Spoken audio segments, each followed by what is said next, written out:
yung mas ayos kaysa rito? Oh, Binigay mo na lang sana sa akin yung 400 pesos para nakabili ako ng makakain ko. oh.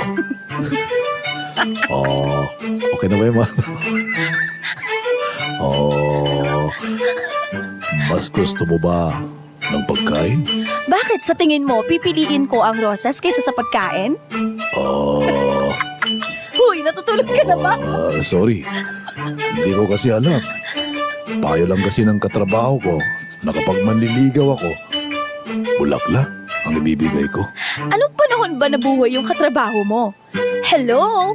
Doon tayo sa praktikal. Oh, Gising ka. Atok ka na ata. Barangay LS 89.3 Forever.